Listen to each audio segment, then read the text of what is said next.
Whoop. Here they come. The Sri Lankan duo that are chasing down this total of 299 here on day 4. It is Niroshan Dickwalla and Dhananya De Silva out there for the Sri Lankans. Obviously the Kiwis, they need 5 wickets for victory. The Sri Lankans, well, they need 160 runs. That is the equation for the day. We expect the match to finish at some stage today, whether that be through New Zealand getting these 5 wickets or through Sri Lanka getting those 160 runs. There's a boundary, early days. And another one over the top by Niroshan Dickwalla. Glorious to the boundary. So these two, they put on a 50-plus partnership yesterday. It looks like they're going to continue in that sort of form. Yes, oh, geez, a bit of a misfield there, but no, good fielding. Stops it from going to the boundary. 148 for 5. Edged. Oh, what a catch! There's the first for New Zealand today. It's Trent Boult. He delivered in the first innings, and he's got the first here on day 4. Brilliant catch down there. Not actually sure who it was. Was it Ross Taylor? It was. 32 runs for Dhananya De Silva before he departed. 150 for 6. Sri Lanka still need a further 149 runs. They've got 4 more wickets in the shed. Lakmal's one of them. Dickwalla's still there as he gets the outside edge that goes in between keep up and about second slip. Not sure why there was no first slip, but there wasn't, so it went in between the gap. There's still no first slip as Dickwalla goes down the ground to pick up 4 more. He's hit a few boundaries so far today. But yeah, on a wicket like this, you'd almost imagine that if there is going to be an outside edge, it's going to be a fine one, and it's not going to go super thickish. Even that catch Ross Taylor took earlier on. Or was that a thickish edge? I don't know, but he still had to dive for it, I suppose. So maybe the New Zealand fielders aren't quite in the right position. There's an outside edge. That one was a thick one. Maybe I'm wrong. In the air. And safe. And 4. And 50 up for Niroshan Dickwalla. 6 boundaries for him. Oh, found the gap. That's nice. A lovely shot there. Crowd pretty silent about it. As he punched it through the covers, they pick up 2 more. Is it 174 for 6 right now? So they still need a further 125 runs right now. Saranga Lakmal, he's happy to just chill at the moment at the crease. Pick up another single here. Lots of pressure on everyone at the moment.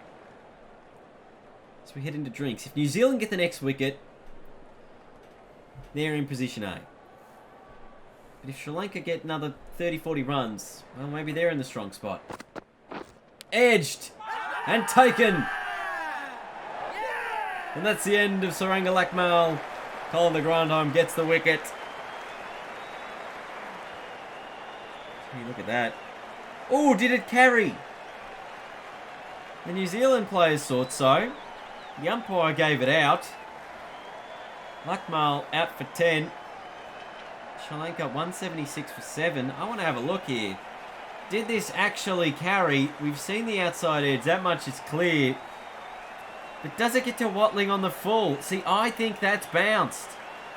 Genuinely looks like that ball has bounced before it has gone into the keeper's gloves.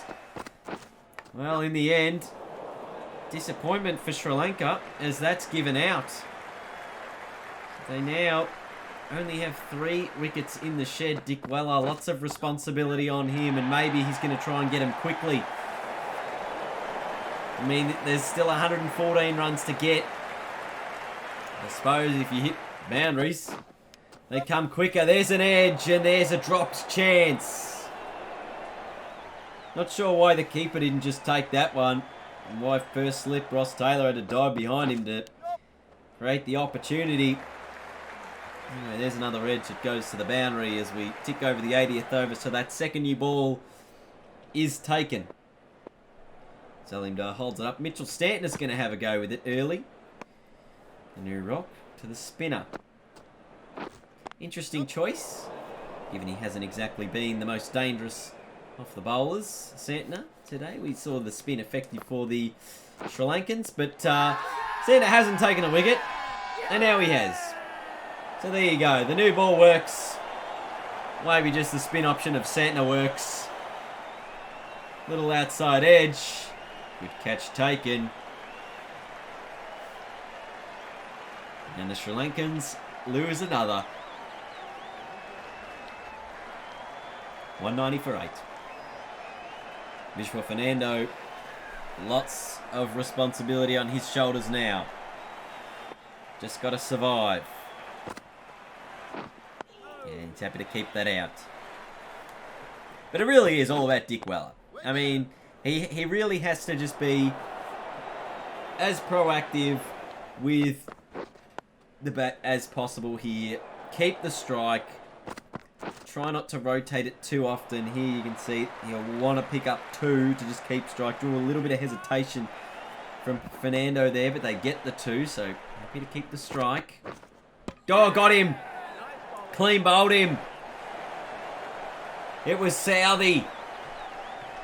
Oh, it just held its line, that delivery across the angle. And the wicket falls. And the Sri Lankans move to 9 for 193. And their great hope, Niroshan Dickwella, now departs. Lahiru Kamara to the middle. And they are just really hoping at this point that these two can put on a few runs. They'll need 103 to win. Is it possible? Quite possibly. Or is it impossible? I don't know. Maybe it's impossible. Yeah. We'll find out. Another single there. 200 up for Sri Lanka. So that, mentally anyway, these two go, we only need 97 runs to win the game. It's not like they need a million runs. 95 runs, there you go. That's all that's required to win. So we hit the end of this session. The first session here of day 4. The Sri Lankans, 95 runs for victory. New Zealand just 1 wicket away. Trent Bolt has the ball in hand. It's only 11 overs old. So maybe he can get it to swing still a little bit and get that final wicket for New Zealand. Oh, and Wagner, he's got 4 as well. He'll be looking for a 5th. Gee, they're just creating chances. But their scoreboard just keeps ticking up for the Sri Lankans. They've got it down to 85 to win now. And these two have been in for 90 deliveries between them. It's a 15 over sort of an innings for this final wicket. Jeez, they've survived well. Trent Bolt. Can he win the game for New Zealand? No, it's wide. Edged and chopped on! This time he does! You got baited by the last delivery, but this one, an inside edge to decapitate the middle stump from the ground. And in the end, it is a New Zealand victory by 83 runs. They kick off their Twistie Test Championship campaign with a win. An 83-run victory over Sri Lanka. Niroshan Dickwella's 60 was pretty good there, but not enough to see them over the line. Now, Colin de Grandhomme has been named Player of the Game. He took 5 wickets throughout the match, which I think might have been a game high. Bolt also took 5 wickets, but maybe Colin contributed a little bit more with the bat for the Kiwis. What did he do? He made a 24... something else. Anyway, here's the Sri Lankan final innings batting scorecard. You can have a feel free to look at all of the stats there. Wagner, gee, he really tore apart that top order and middle order. And then a contribution at the end from Bolt, Southey, Santner, and even de Grandhomme got the job done for New Zealand. They ended up winning the test match by 83 runs, and they start their Twistie Test Championship with a win. Thank you guys so much for watching. Can't wait for the next test match. Might be the best one we've seen yet. It'll be Pakistan v Bangladesh on Wednesday. I'll see you all later. Goodbye.